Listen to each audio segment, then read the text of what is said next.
జయ శ్రీమన్నారాయణ. నేను మీ icon astrologer Gattupalli Suresh Babu. మనకి అతి పెద్ద గ్రహాలైనటువంటివి మనకి కొన్ని ఉంటాయి. అంటే ఎప్పుడో ఒకసారి మారేటువంటి గ్రహాలు అవేంటంటే శని భగవానుడు, దాంతోపాటు రాహువు, కేతువు. మీ అందరికి తెలిసిన విషయం ఏంటంటే గురువు. ఈ గ్రహాలు ఎప్పుడో ఒకసారి అంటే 2.5 సంవత్సరాలకు ఒకసారి మారేటువంటి శని భగవానుడు అయితే, రాహుకేతువులు 18 మాసములకి, అలానే గురువు 16 మాసములు అంటే 14 నుంచి 16 మాసములు ఒక్కసారి గురువు మారుతూ ఉంటాడు, సంచారం చేస్తూ ఉంటారు. అంటే 3 మాసాలకు ఒకసారి స్థలచలనం చేస్తారు. కానీ సంచారం అనేది మాత్రము 14 నుంచి 16 మాసాలకు ఒకసారి మారుతూ ఉంటాడు. అయితే ఈ 2026 సంవత్సరం జూన్ 2వ తారీఖున అతి పెద్ద గ్రహం అయినటువంటి గురుగ్రహం, ఈ గురుగ్రహం మిథున రాశి నుంచి కర్కాటక రాశికి సంచరిస్తూ ఉంది. ఎప్పుడు జూన్ 2వ తారీఖు ఏకునిజామున అంటే మబ్బులో అంటారన్నమాట. అలా బ్రాహ్మీ ముహూర్తం తర్వాత 4 గంటల 55 సమయంలో మిథున రాశి నుంచి కర్కాటక రాశి సంచరించుండేటువంటి గ్రహము గురుగ్రహం.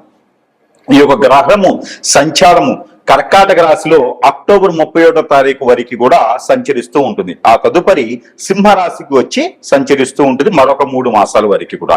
అయితే మొదటి 3 మాసాలు ఏవైతే ఉన్నాయో ఇది కర్కాటక రాశిలో సంచరిస్తూ ఉంటుంది కాబట్టి ఈ తదుపరి 3-4 మాసాలు కూడా ఈ సింహరాశిలో సంచరిస్తుంది. కాబట్టి మనకి ఈ 6 మాసాల నుంచి 7 మాసాల వరకు అంటే జూన్ నుంచి డిసెంబర్ వరకు ఉండేటువంటి గ్రహస్థితి ప్రకారంగా మనకి ఈ యొక్క 12 రాశుల వారికి ఏదైనా మిశ్రమ ఫలితాలు, శుభ ఫలితాలు ఏమైనా ఉన్నాయా, ఏమైనా అశుభ ఫలితాలు ఉన్నాయా, ఎవరికైనా సరే నైట్ గా ఎదిగేదానికి కానీ నైట్ గా కోల్పోయేదానికి కానీ గ్రహరీత్యా, ప్రకృతి రీత్యా, అలానే దశ అంతర్దశల రీత్యా, అలానే గోచార ప్రకారంగా కూడా ఈ యొక్క గురుబలం ఏ రాశుల వారి మీద ఉంటుంది, ఈ గురుబలం ఛాయ వలన ఏ రాశుల వారికి అసలు గురువు ఏం చేస్తాడు అనేది ఒక్కసారి మనము పరిశీలన చేసుకుందాం. అందులోనూ ఈ గురుబలం అనేది ముఖ్యంగా వాడే దేనికోసం అంటే శుక్రుడు, గురువు. మరొక విషయం ఏంటంటే ఈ యొక్క గురువుతో పాటు శుక్రుడు కూడా వెనువెంటనే సంచరిస్తూ ఉన్నాడు కర్కాటక రాశిలో. ఆ తదుపరి వెనువెంటనే సంచరిస్తూ ఉంటారు అలానే మనకి రవి భగవానుడు. ఈ 3 కలయికతో ఈ యొక్క జూన్ మాసం నుంచి 2026 సంవత్సరం నుంచి కూడా డిసెంబర్ మాసం వరకు కూడా ఈ 6-7 మాసాల వరకు కూడా సంచరించే గ్రహ ఛాయల వలన 12 రాశుల వారికి ఈ గురువు శుక్రులు చేసేటువంటిది ఏంటంటే కనుక వివాహం. ఈ వివాహ ప్రయత్నాలు, అలానే పెళ్లి అయిన వారు దూరం మీద దగ్గర అవ్వడానికి, పెళ్లి అయి ఉన్నటువంటి జంటలు ప్రయత్నం చేసే పిల్లలు పుట్టేదానికి కూడా ఈ ఒక గురు శుక్ర గ్రహాలు బాగా యోగిస్తుంటాయి. జీవితంలో మనిషి ఎదగాలి అంటే వారికి శుక్రబలం కానీ గురుబలం కానీ ఉండాలి. అది వారి జాతక ప్రకారంగా, వారి యొక్క నక్షత్ర గోచార ప్రకారంగా, దశాంతర ప్రకారంగా కూడా నీకు గురుబలం తక్కువ ఉంది లేదా దీనికి పరిహారం చేసుకోండి, నీకు శుక్రబలం అసలు లేదు, కలత్ర దోషం ఉంది అంటారు. అలానే గురుచండాల యోగం, కలత్ర దోషం ఇవన్నీ కూడా గురువు శుక్రులకు సంబంధించినటువంటి ఈ 2 కూడా కర్కాటక రాశిలో సంచరించడం ద్వారా ఈ 12 రాశుల వారికి ఎలాంటి ప్రతిఫలం ఉంటుంది, లేదు వారికి బాగలేదంటే ఎలాంటి పరిహారాలు చేసుకోవాలి అనేది ఒక్కసారి మనము పరిశీలన చేసుకొని మొదటిగా మనము 12 రాశుల్లో ఒకటి సింహరాశి. సింహరాశి వారికి ఈ యొక్క గురు సంచారం ఇక్కడ 12వ స్థానంలో ఎప్పటి వరకు అక్టోబర్ 30 వరకు ఈ యొక్క గ్రహస్థితుల వలన అంటే ఆల్రెడీ కేతు అనేది సింహరాశిలో ఉన్నారు, ఆపోజిట్ సైన్ కుంభరాశిలో రాహు ఉన్నారు. ఇక్కడ మనం చూసుకున్నట్టయితే మీనరాశిలో శని సంచారం అవుతూ ఉన్నారు.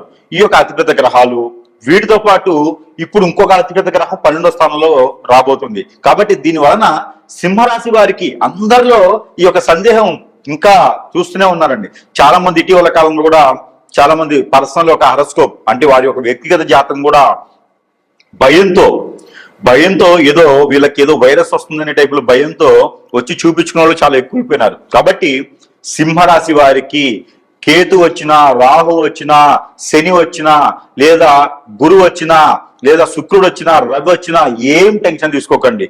సింహరాశి వారికి ఏ గ్రహము ఏ స్థానంలో ఉన్నా కూడా ఏ గ్రహం కూడా ఏమి చెయ్యలేదు. ఒక్కటే ఒకటి గుర్తుపెట్టుకోవాలి, సింహరాశి వారు సింహరాశి అవ్వడమే గొప్ప.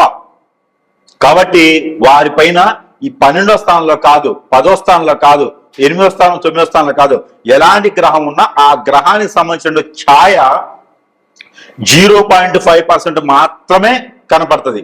కాబట్టి మీరు ఎవరు కూడా భయపడాల్సిన అవసరం లేదు. ఒకటి గుర్తుపెట్టుకో. రెండోది 12వ స్థానంలో వచ్చేటువంటి గురువు ఇబ్బంది కలిగించాడు. మీకు ఒకటి చెప్పాలి అంటే, మీకు జాబ్ చేస్తుంటే ప్రమోషన్స్ కానీ, ఇంక్రిమెంట్స్ కానీ, స్థల మార్పిడి కానీ చేసేలాగా, కొత్త రకమైన ఆఫర్లు ఇచ్చేలాగా సూచిస్తుంటారు. కావాలంటే రాసి పెట్టుకోండి.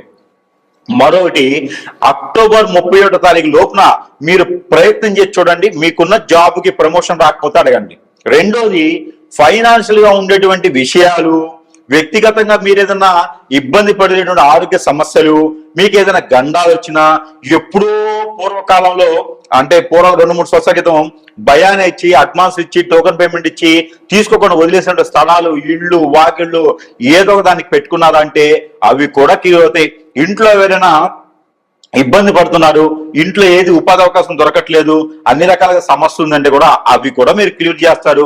మరి ఇంతకన్నా ఏం కావాలి మీకు? మీకు ఏదైనా ఆరోగ్యం క్షీణిస్తుందా, బాగలేదా, ఆస్మా లాంటిది ఏమైనా ఉందా, థైరాయిడ్ లాంటిది ఏమైనా ఉందా, ఎసిడిటీ లాంటిది ఏమైనా ఉందా, ఒబిసిటీ లాంటిది ఏమైనా ఉందా, బ్యాక్ పెయిన్, షోల్డర్ పెయిన్ లాంటివి ఉన్నాయా? దీనికి ఎందుకు వస్తున్నాయి అంటే కనుక మీ పైన శని భగవాన్ అశుభ దృష్టి. ఇప్పుడు 12వ స్థానంలో మీకు గురువుతో పాటు శుక్రుడు ఉన్నప్పటికీ, మీకు కలత్ర దోషం ఉన్నప్పటికీ, వారి యొక్క నీచంలో ఉన్నప్పటికీ కూడా గురు బలం మీ పైన ఉంటుంది.